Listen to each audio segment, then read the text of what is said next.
What we're going to do is we're going to look at how to factor trinomials, otherwise known as grouping or splitting the middle. Now, a trinomial technically is any expression that has three terms in it.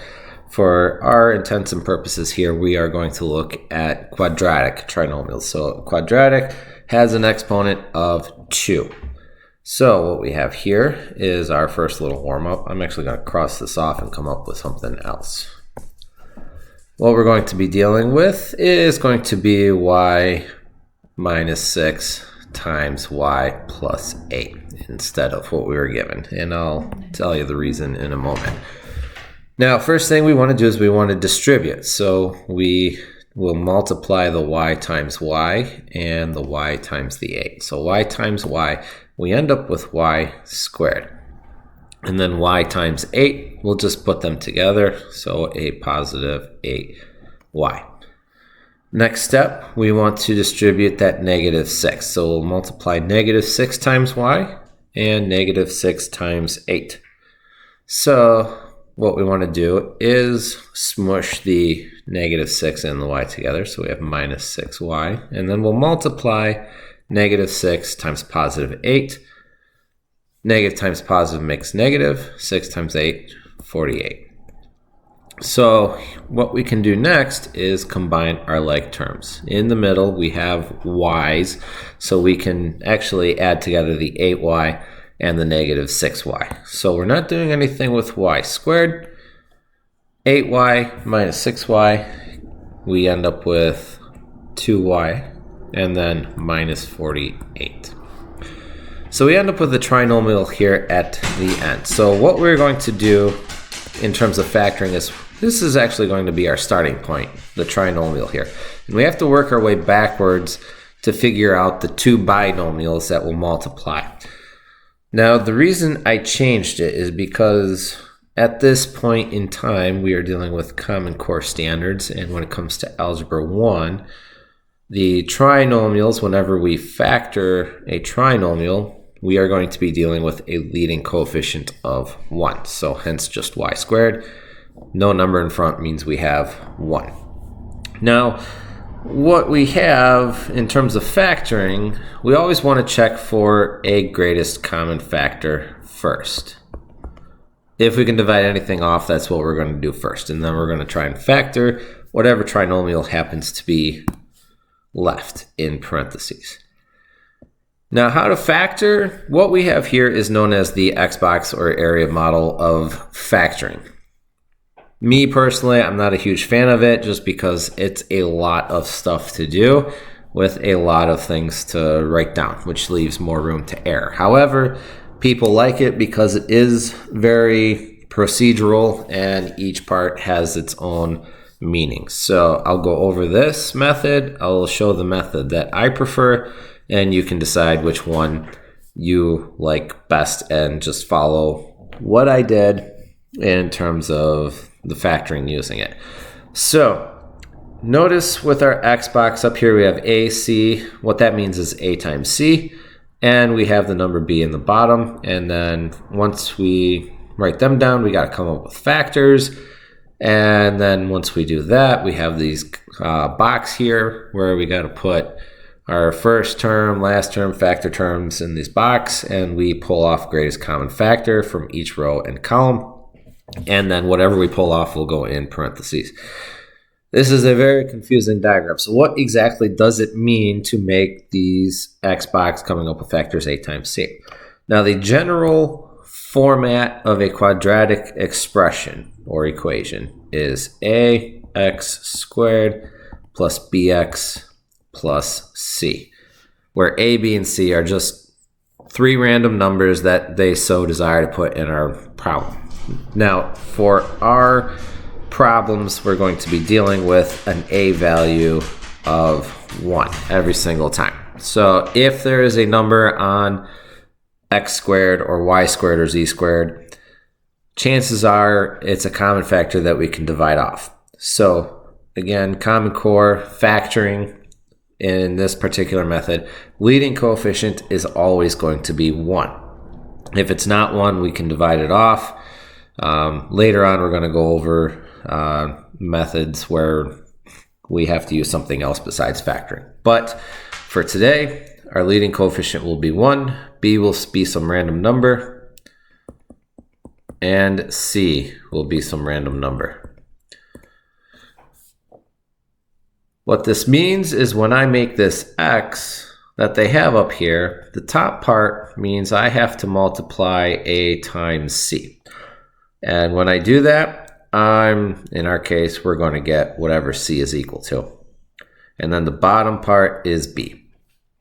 What we have to do is come up with two numbers. And these two numbers have to do two things. First thing, the two numbers must multiply to whatever c is. And they have to add to b somehow, some way. Once we know what these numbers are, we can make this box. Now, first term goes in our first box here, which is going to be x, in our case, x squared. The last box gets the last term, which is going to be whatever c is.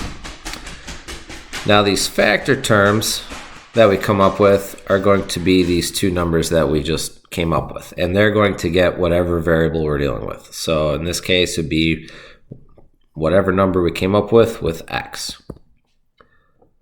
What we do now is we pull off the greatest common factor from each row and column.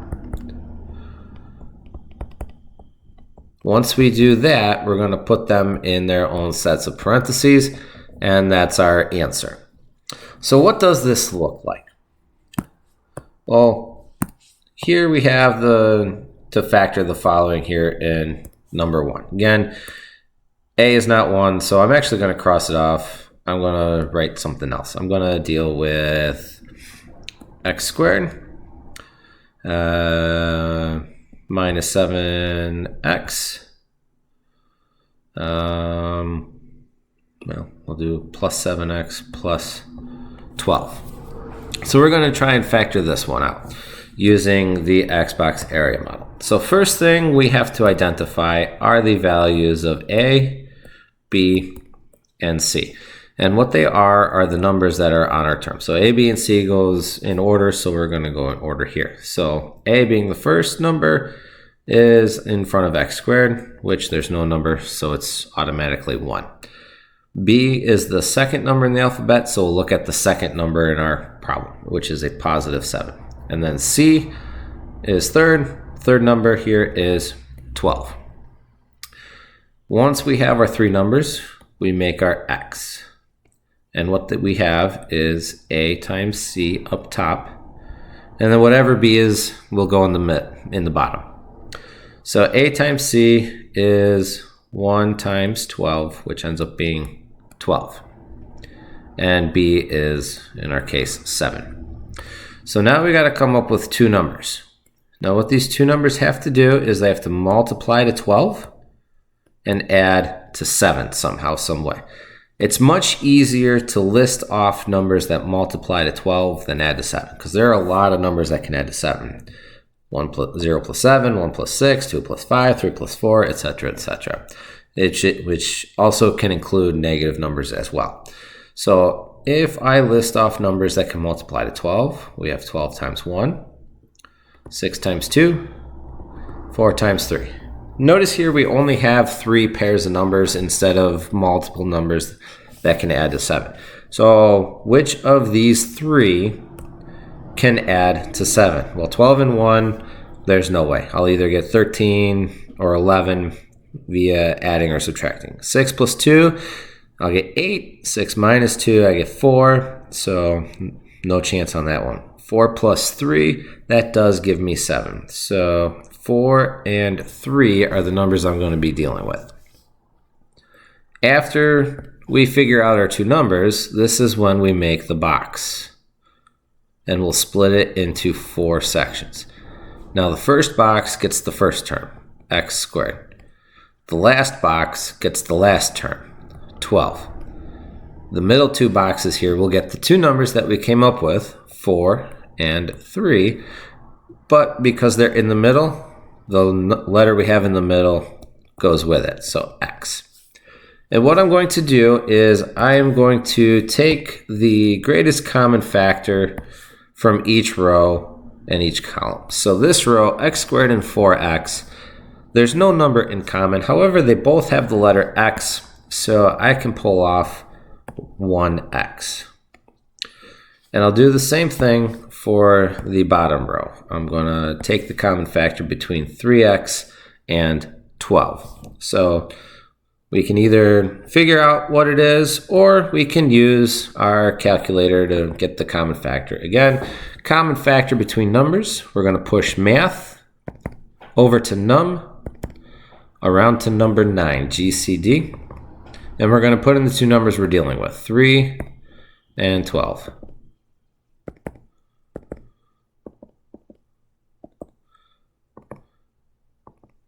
And we get the number 3. So we can pull off the number 3 from both. Once we do that, we're going to do the rows. So here I have to do x squared and 3x. Again, the only thing they have in common is that letter x, so we can pull off an x. And then 4 and 12, we're going to take the common factor between 4 and 4x and 12. And again, either list off factors of 4 and see which one they have in common, or we can use the graphing calculator to figure out the common factor between 4 and 12, which ends up being 4. So I can pull off the number 4. Notice I didn't pull off any sign, so again, if I don't see any sign, automatically we can presume they are positive. So there's my answer. We pulled off an x plus 3 and an x plus 4. So there is factoring using the Xbox model. What I'll show you now is the method that I prefer. So if we look at our original problem, notice y times y gave me y squared. Negative 6 plus 8 gave me that positive 2. Negative 6 times 8 gives me negative 48. I'm going to use that to my advantage to make things a little bit easier. So number 2, we are given b squared plus 5b minus 24. Now, if we're able to factor this, I know my end result will end up being 2 sets of parentheses. So 1 set of parentheses, 2 sets of parentheses. Now in both examples that I did, the warm-up and the previous one, notice the first times the first gives me the first term in our problem. So my first terms, whatever they may be, must multiply to be b squared. Well, how do I get b squared through multiplication? Well, the only possible way would be to multiply b times b. So b times b gives me b squared. So we're all set with that respect. Now we got to deal with the numbers. Previously we saw that the two numbers multiply to the last term and they also add to the middle term. So 3 times 4 gave me 12 and 3 plus 4 gave me the 7. So that's what we have to do. We have to make sure our two numbers add to 5 and multiply to negative 24. So what we have to do is just list off things that multiply to 24. We got 24 times 1. We got 12 times 2.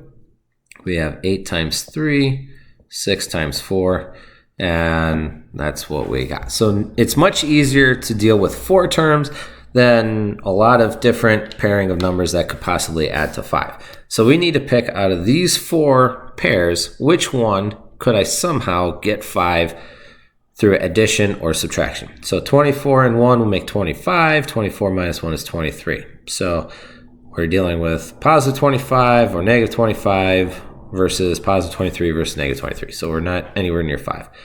12 plus 2 would give me 14. 12 minus 2 would give me 10. So again, not what we're looking for. 8 plus 3 gives me 11. 8 minus 3 gives me 5. So there's what we're dealing with. 8 minus 3. So that means In one section, we get 8. In the other section, we'll put a 3. And just like before, we have to subtract 3 from a positive 8. So 8 minus 3 gives me 5. 8 times negative 3 gives me negative 24.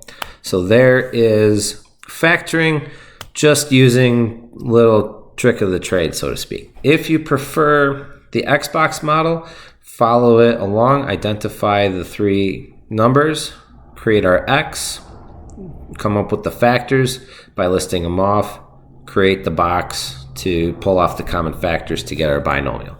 This method to me is a little bit easier. It doesn't use as much focus, I guess, but whichever method you prefer is what you will use.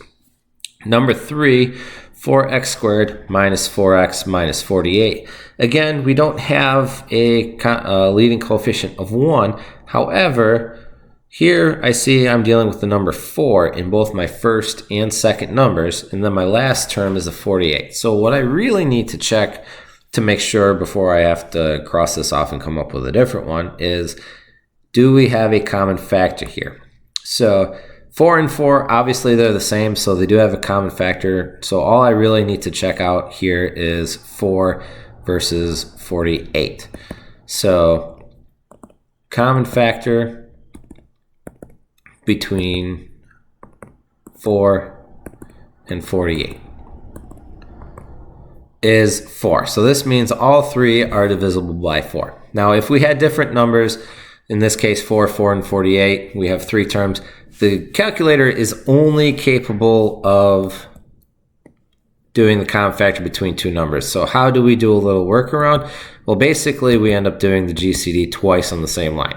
So we need the common factor between 4 and the common factor between 4 and 48.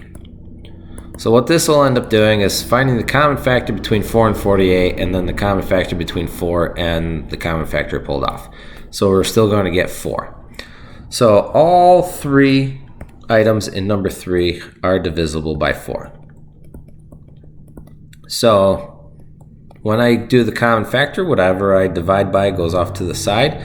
Whatever I have left goes in parentheses. 4 divided by 4 is just 1, leaving us with x squared. Negative 4 divided by 4 gives me minus 1x. And then negative 48 divided by 4 gives me minus 12. So from here, what we want to do is we want to check to make sure if we can factor x squared minus x minus 12.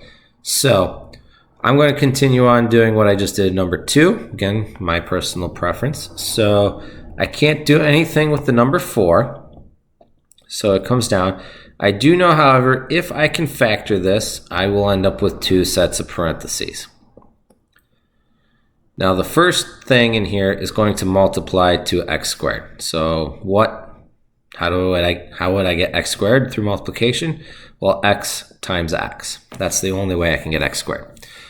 Now I got to come up with the 2 numbers.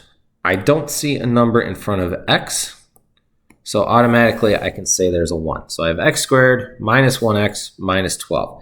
So I have to come up with 2 numbers when I multiply to 12 and somehow add to negative 1. So again, what numbers multiply to 12? 12 times 1, 6 times 2, 3 times 4. So here we need to figure out, how do I get minus 1? So 12 and 1, when I add them, gets 13. 12 minus 1 gives me 11. So no 1 there. 6 plus 2 is 8. 6 minus 2 is 4. So again, not dealing what I have to deal with. 3 plus 4 gives me 7. 3 minus 4 gives me the negative 1. So we are dealing with 3 and minus 4. So that's what we'll put. Plus 3 minus 4. 3 times negative 4 gives me 12. 3 minus 4 gives me that negative 1.